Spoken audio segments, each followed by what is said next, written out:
A superhero fights evil by wiping memories of both the villain and everyone who knew of them so that they can be reintroduced into society safely. Today, as you were combing through old newspapers, you discover that you were once the world's most powerful supervillain. First story by Nick of Night. Maria fumbled for the keys in her bag, eventually finding the heart-shaped keyring her husband had given to her long ago. How long exactly, she couldn't quite remember. The lock clicked. A monotonous buzzing greeted her, as if a giant hornet had taken up residence in their home since she had left for work. "Honey?" she called out. "Are you okay?" No reply. She stepped into the lounge and was met by an unpleasant, smoky smell. The buzzing had intensified too. It was a sound she now recognized, but hadn't heard for a long, long time. An electric razor.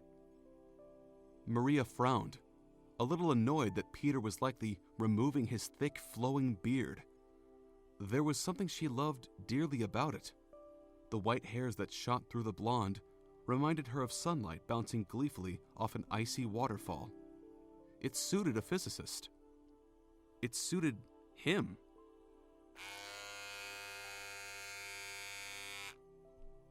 The living room table was a mess of cigarettes and empty beer bottles. Peter had clearly enjoyed his day off. A folded page of a newspaper wafted up and down in the gentle breeze from an open window.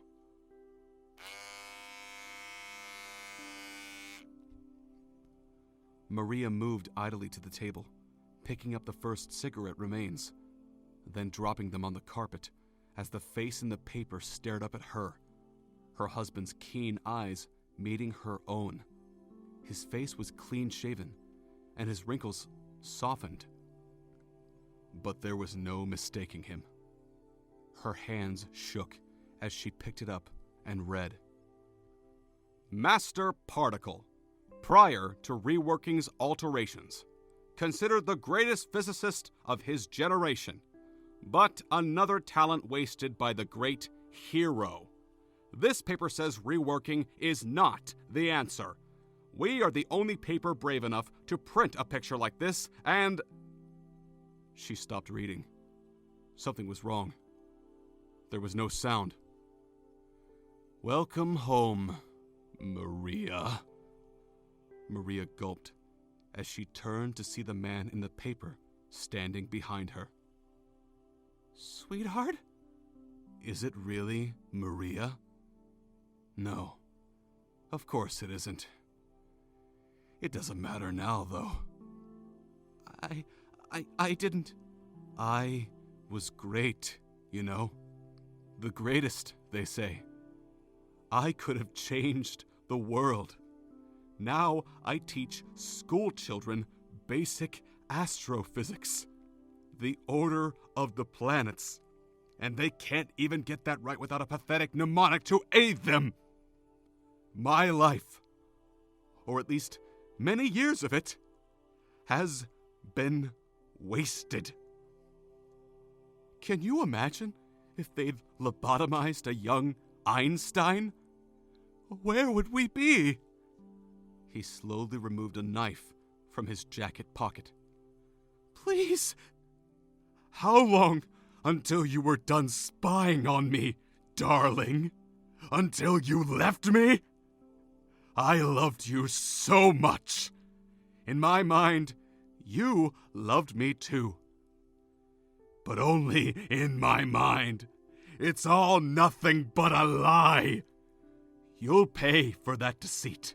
I promise you. Please, Peter. In my mind, I love you too. I do. I don't know what's happened. I don't understand any of this. He grinned as he stalked forward. Oh, you know. You're here to watch over me, to report back to them each day when I think you're working, so you can all laugh at me, mock me, the great, impotent Master Particle. I always loved you. The knife was sharp and cut her throat cleanly and easily. She didn't scream as her blood splattered on the carpet. Maria's body fell next to the fallen cigarette remains. It was an hour later, as Peter drank greedily from a clear bottle, his boots resting on his dead wife's carcass, that a gust from the open window turned the newspaper's page. Peter leaned forward, his eyes wide. He snatched the paper up. He read silently twice over, then mumbled a litany of no's. Finally, he swore bloody revenge on the world itself. He looked down at his wife through bleary eyes, scalding tears spilling down his cheeks. How could this have happened? His life had been perfect. Twice. Now he could never go back. Could he? He knelt over Maria and gently pressed his trembling lips against her forehead.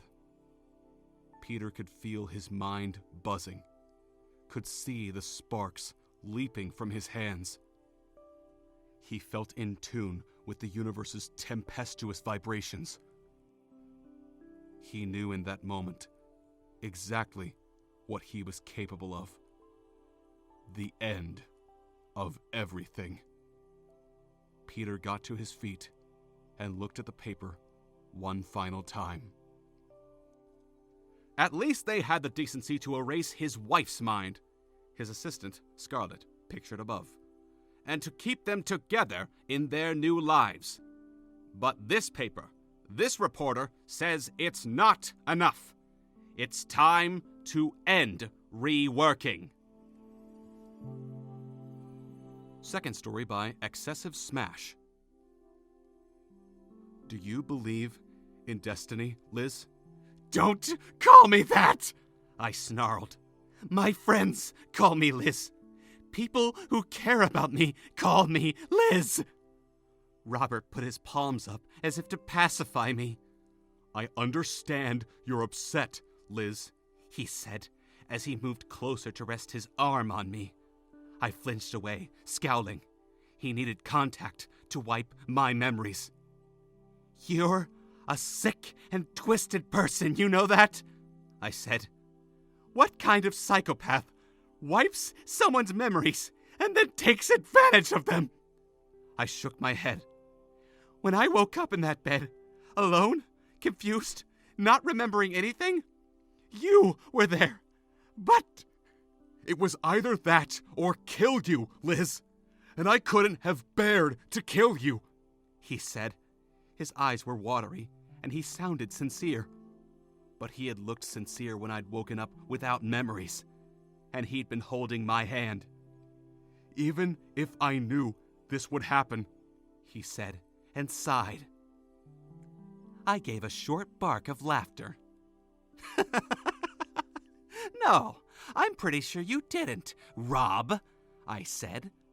Pretty sure you wanted to keep me ignorant of my past forever, and have me be your lovely little wife till the end of time.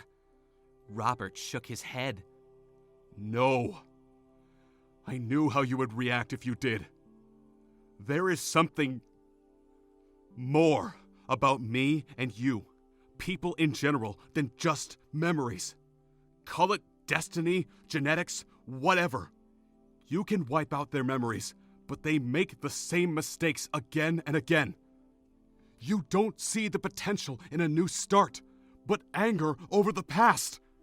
You become the same person all over again, no matter how many times I try. My eyes widened. What do you mean by no matter how many times I try? Suddenly, Robert moved, impossibly fast, and pressed his thumb against my wrist. I didn't even have time to scream. A strangely familiar numbness began to spread through me. I couldn't recoil as Robert kissed me, and caressed my cheeks. The last thing I heard sent chills down my spine, even as I faded. Destiny or not, Liz, I will keep trying, no matter how long it takes.